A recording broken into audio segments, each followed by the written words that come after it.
ਵਾਹਿਗੁਰੂ ਜੀ ਕਾ ਖਾਲਸਾ ਵਾਹਿਗੁਰੂ ਜੀ ਕੀ ਫਤਿਹ।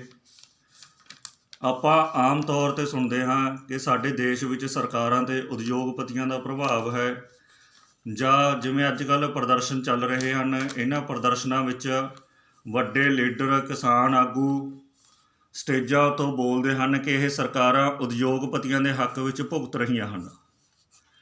ਮੈਂ ਇਸ ਚੀਜ਼ ਬਾਰੇ ਕੁਝ ਖੋਜ ਕਰਨ ਦੀ ਕੋਸ਼ਿਸ਼ ਕੀਤੀ ਜੋ ਤੁਹਾਡੇ ਸਾਹਮਣੇ ਰੱਖ ਰਿਹਾ ਹਾਂ। ਸਿਆਸਤ ਅੱਜ ਕੱਲ੍ਹ ਪੈਸੇ ਦੀ ਹੈ। ਪੈਸੇ ਤੋਂ ਬਿਨਾਂ ਸਿਆਸਤ ਕੋਈ ਪਾਰਟੀ ਕਾਮਯਾਬ ਨਹੀਂ ਹੋ ਸਕਦੀ, ਕੋਈ ਉਮੀਦਵਾਰ ਕਾਮਯਾਬ ਨਹੀਂ ਹੋ ਸਕਦਾ। ਸਾਡੇ ਦੇਸ਼ ਵਿੱਚ ਸਿਆਸਤਦਾਨਾਂ ਨੇ ਪੈਸਾ ਇਕੱਠਾ ਕਰਨ ਲਈ ਜੋ ਉਹਨਾਂ ਨੂੰ ਉਦਯੋਗਪਤੀਆਂ ਵੱਲੋਂ ਮਿਲਦਾ ਹੈ ਜਾਂ ਦਾਨ ਦੇ ਰੂਪ ਵਿੱਚ ਸਿਆਸੀ ਪਾਰਟੀਆਂ ਨੂੰ ਮਿਲਦਾ ਹੈ, ਉਸ ਦੇ 3 ਤਰੀਕੇ ਹਨ। 2000 ਰੁਪਏ ਤੱਕ ਨਗਦ ਸਿਆਸੀ ਪਾਰਟੀਆਂ ਦਾਨ ਪ੍ਰਾਪਤ ਕਰ ਸਕਦੀਆਂ ਹਨ। ਇਹ 2000 ਤੱਕ ਦੇ ਪ੍ਰਾਪਤ ਕੀਤੇ ਦਾਨ ਦਾ ਉਹਨਾਂ ਨੂੰ ਕੋਈ ਵੇਰਵਾ ਰੱਖਣਾ ਕੋਈ ਜ਼ਰੂਰੀ ਨਹੀਂ ਹੈ ਕਿ ਇਹ ਦਾਨ ਕਿਸ ਵਿਅਕਤੀ ਨੇ ਦਿੱਤਾ, ਕਿੰਨੇ ਵਿਅਕਤੀਆਂ ਨੇ ਦਿੱਤਾ, ਕਿੱਥੋਂ ਦੇ ਵਿਅਕਤੀਆਂ ਨੇ ਦਿੱਤਾ। ਅਗਲੀ ਗੱਲ ਹੈ ਕਿ ਸਾਡੇ ਦੇਸ਼ ਵਿੱਚ ਵੱਡੇ ਉਦਯੋਗਿਕ ਘਰਾਣਿਆਂ ਨੇ, ਵੱਡੇ ਇੰਡਸਟਰੀਲਿਸਟਾਂ ਨੇ ਇੱਕ ਇਲੈਕਟੋਰਲ ਟਰਸਟ ਬਣਾਏ ਹੋਏ ਹਨ। ਟਰਸਟ ਤੋਂ ਆਮ ਆਪਾਂ ਸਮਝ ਹੀ ਜਾਂਦੇ ਹਾਂ ਕਿ ਜੋ ਦਾਨ ਕਰਨ ਲਈ ਜਾਂ ਨਿਸ਼ਕਾਮ ਸੇਵਾ ਭਾਵਨਾ ਨਾਲ ਬਣੀ ਸੰਸਥਾ ਹੋਵੇ।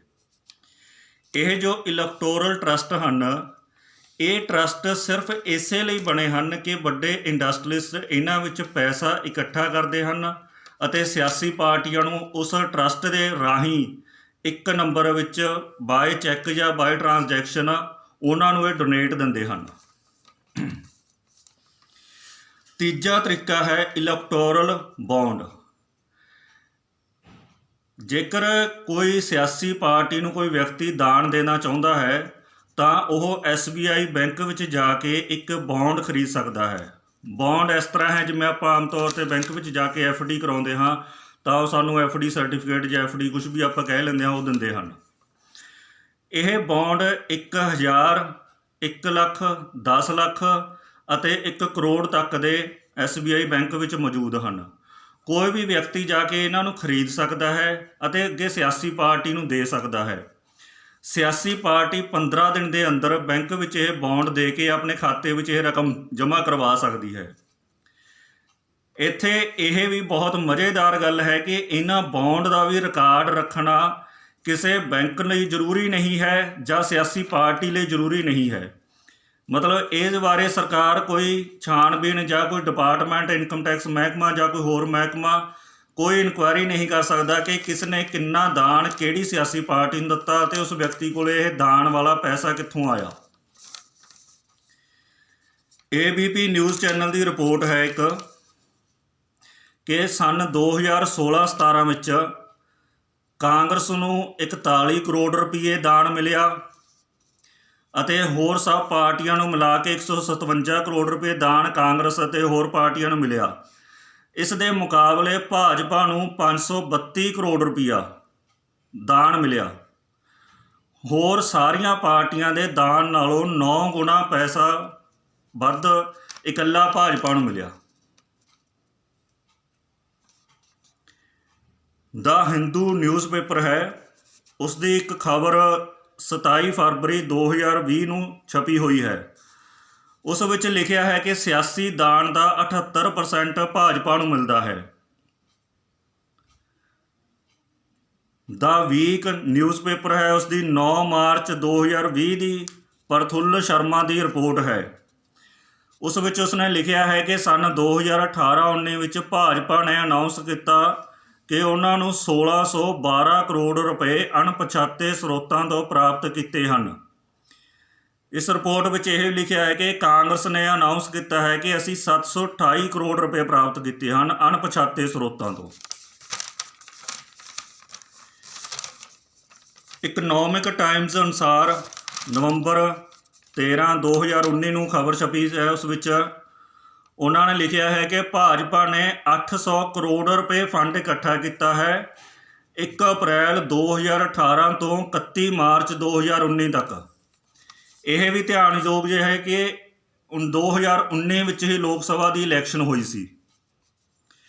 ਜਿਵੇਂ ਕਿ ਆਪਾਂ ਪਹਿਲਾਂ ਕੀਤੀ ਗੱਲ ਹੈ ਕਿ ਇਲੈਕਟੋਰਲ ਟਰਸਟ ਬਣਦੇ ਹਨ ਜੋ ਇਹਨਾਂ ਪਾਰਟੀਆਂ ਨੂੰ ਡੋਨੇਟ ਕਰਦੇ ਹਨ।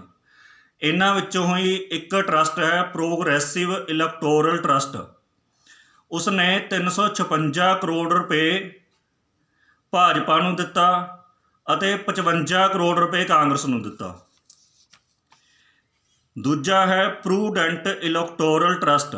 ਉਸਨੇ ਭਾਜਪਾ ਨੂੰ 67 ਕਰੋੜ ਅਤੇ ਕਾਂਗਰਸੀਆਂ ਨੂੰ 39 ਕਰੋੜ ਦਿੱਤਾ। ਅਜਿਹੇ 14 ਟਰਸਟ ਹਨ। ਬਿਜ਼ਨਸ ਟੂਡੇ ਵਿੱਚ 5 ਨਵੰਬਰ 2018 ਨੂੰ ਖਬਰ ਛਪੀ ਹੈ ਕਿ ਪ੍ਰੂਡੈਂਟ ਇਲੈਕਟੋਰਲ ਟਰਸਟ ਨੇ 144 ਕਰੋੜ ਰੁਪਏ ਭਾਜਪਾ ਨੂੰ ਦਿੱਤੇ। ਇਹ ਉਹਨਾਂ ਦੁਆਰਾ ਇਕੱਠੀ ਕੀਤੀ ਰਕਮ ਦਾ 85% ਸੀ। 144 ਕਰੋੜ ਭਾਜਪਾ ਨੂੰ ਅਤੇ ਕਾਂਗਰਸ ਨੂੰ 10 ਕਰੋੜ। ਇੱਥੇ ਬਹੁਤ ਹੀ ਡੂੰਘਾਈ ਨਾਲ ਸੋਚਣ ਵਾਲੀ ਗੱਲ ਹੈ ਕਿ ਇੱਕ ਟਰਸਟ ਭਾਜਪਾ ਨੂੰ 144 ਕਰੋੜ ਦੇ ਰਹੀ ਹੈ ਅਤੇ ਕਾਂਗਰਸ ਨੂੰ 10 ਕਰੋੜ ਦੇ ਰਹੀ ਹੈ। ਹੁਣ ਇਹ ਦੇਖੋ ਕਿ ਸਰਕਾਰਾਂ ਬਣਾਉਣ ਵਿੱਚ ਵੱਡਾ ਰੋਲ ਕਿਸ ਦਾ ਹੈ, ਕਿਹਦੇ ਹੱਥ ਅਸਲ ਪਾਵਰ ਹੈ, ਕਿਹਦੇ ਕੋਲ ਪੈਸਾ ਜਾਂਦਾ ਹੈ, ਜਾਂ ਕਿਹੜੇ ਇਹਨਾਂ ਦੇ ਪਾਰਟੀਆਂ ਦੇ ਫਾਈਨੈਂਸਰ ਹਨ। ਇਹਨਾਂ ਸਭ ਗੱਲਾਂ 'ਤੇ ਗੌਰ ਕਰਨ ਤੋਂ ਬਾਅਦ ਕੁਝ ਸਵਾਲ ਉੱਠਦੇ ਹਨ। ਜਦੋਂ ਸਿਆਸੀ ਪਾਰਟੀਆਂ MP ਜਾਂ MLA ਦੀ ਟਿਕਟ ਵੰਡਦੀਆਂ ਹਨ ਤਾਂ ਆਪਾਂ ਆਮ ਵੇਖਦੇ ਸੁਣਦੇ ਹਾਂ, ਅਖਬਾਰਾਂ ਵਿੱਚ ਪੜ੍ਹਦੇ ਹਾਂ ਕਿ ਇੱਕ ਟਿਕਟ ਦੇ ਬਹੁਤ ਦਾਅਵੇਦਾਰ ਹੁੰਦੇ ਹਨ ਜਿਹੜੇ ਕਿ ਪਾਰਟੀਆਂ ਨੂੰ ਵੱਡੀਆਂ ਡੋਨੇਸ਼ਨਾਂ ਦੇ ਕੇ ਟਿਕਟਾਂ ਲੈ ਕੇ ਆਉਂਦੇ ਹਨ। ਉਹ ਆਪਣੀ ਇਲੈਕਸ਼ਨ ਦਾ ਸਾਰਾ ਖਰਚਾ ਆਪ ਕਰਦੇ ਹਨ। ਜੋ ਇਲੈਕਸ਼ਨ ਕਮਿਸ਼ਨ ਕੋਲ ਉਹ ਜਮ੍ਹਾਂ ਕਰਾਉਂਦੇ ਹਨ, ਸਭ ਕੁਝ ਦੱਸਦੇ ਹਨ ਕਿ ਅਸੀਂ ਕਿੱਥੇ ਕਿੱਥੇ ਕੀ ਖਰਚਿਆ। ਫਿਰ ਇਹਨਾਂ ਸਿਆਸੀ ਪਾਰਟੀਆਂ ਦਾ ਇਕੱਠਾ ਕੀਤਾ ਪੈਸਾ ਆਖਰ ਖਰਚ ਕਿੱਥੇ ਹੁੰਦਾ ਹੈ? ਜਿਹੜੇ ਵੱਡੇ ਉਦਯੋਗਪਤੀਆਂ ਤੋਂ ਇਹ ਸਿਆਸੀ ਪਾਰਟੀਆਂ ਕਈ 100 ਕਰੋੜ ਰੁਪਈਆ ਡੋਨੇਸ਼ਨ ਲੈਂਦੀਆਂ ਹਨ, ਉਹਨਾਂ ਵੱਡੇ ਉਦਯੋਗਪਤੀਆਂ ਨੂੰ ਬਦਲੇ ਵਿੱਚ ਇਹ ਸਿਆਸੀ ਪਾਰਟੀਆਂ ਸਰਕਾਰ ਬਣਨ 'ਤੇ ਕੀ ਦਿੰਦੀਆਂ ਹਨ? ਕਿਉਂਕਿ ਜੋ ਵਪਾਰੀ ਹੈ ਉਹ ਬਿਨਾਂ ਆਪਣੇ ਕਿਸੇ ਫਾਇਦੇ ਤੋਂ ਐਡੇ ਵੱਡੇ ਦਾਨ ਕਿਸੇ ਸਿਆਸੀ ਪਾਰਟੀਆਂ ਨੂੰ ਨਹੀਂ ਦਿੰਦੇ। ਇਹ ਆਪਾਂ ਆਪ ਤੌਰ 'ਤੇ ਸਭ ਹੀ ਜਾਣਦੇ ਹਾਂ। ਜਾਂ ਤਾਂ ਉਹਨਾਂ ਦੇ ਜੋ ਬੈਂਕਾਂ ਦੇ ਕਰਜ਼ੇ ਹਨ ਉਹ ਵੱਡੇ ਪੱਧਰ 'ਤੇ ਮਾਫ ਕੀਤੇ ਜਾਂਦੇ ਹਨ, ਜਾਂ ਸਰਕਾਰੀ ਰਿਆਇਤਾਂ ਦਿੱਤੀਆਂ ਜਾਂਦੀਆਂ ਹਨ, ਜਾਂ ਟੈਂਡਰਾਂ ਵਿੱਚ ਉਹਨਾਂ ਨੂੰ ਰਿਆਇਤਾਂ ਦਿੱਤੀਆਂ ਜਾਂਦੀਆਂ ਹਨ। ਅਗਲਾ ਪੁਆਇੰਟ ਸਭ ਤੋਂ ਮਹੱਤਵਪੂਰਨ ਹੈ। ਇਹ ਜੋ ਦਾਨ ਲੈਣ ਦੀ ਪ੍ਰਕਿਰਿਆ ਹੈ ਜਾਂ ਉਦਯੋਗਪਤੀਆਂ ਵੱਲੋਂ ਦੇਣ ਦੇ ਤਰੀਕੇ ਹਨ, ਇਹ ਸਭ ਕੁਝ ਗੁਪਤ ਰੱਖਿਆ ਜਾਂਦਾ ਹੈ।